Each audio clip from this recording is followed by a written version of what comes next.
আল্লাহর সাথে কথা বলার পাশাপাশি আর একটা বড় কাজ হলো আল্লাহর জিকির। সুবহানাল্লাহ, আলহামদুলিল্লাহ, লা ইলাহা ইল্লাল্লাহ, আল্লাহু আকবার, লা হাওলা ওয়ালা কুওয়াতা ইল্লা বিল্লাহ, সুবহানাল্লাহ বিহামদিহি, সুবহানাল্লাহিল আযীম, আল্লাহুম্মা সাল্লি আলা মুহাম্মাদ ওয়া আলিহি ওয়া সাল্লাম। এগুলো আপনারা জানেন না?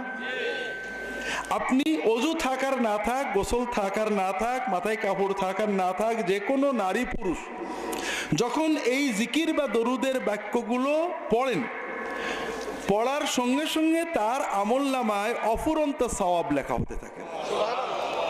আর এগুলো যতক্ষণ বলেন, তার অন্তরের ভিতরে আল্লাহর জিকিরের কারণে তাকওয়ার শক্তি এবং গুনাহ বর্জন করার, আল্লাহর পথে চলার শক্তি অর্জন হতে থাকে। কাজেই এই সহজ ইবাদতগুলো আমরা করার চেষ্টা করব। রাজি আছেন তো? দ্বিতীয় আরেকটা কাজ খুবই সহজ, কিন্তু আমরা করি না, সেটা হলো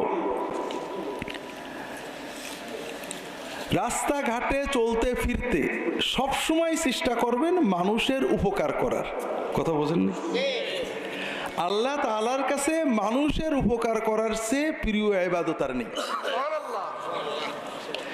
যে একটা মুখের কথা দিয়ে, একটা রিক্সা ঠেলে দিয়ে, একটা গরু ধরে দিয়ে যে কোনোভাবে সুযোগ ছাড়বেন না। খুব ভালো করে বোঝেন, মানুষকে উপকার করার সুযোগ হয়তো পাবেন না, সবাই পায় না, কিন্তু পাইলে ছাড়বেন না।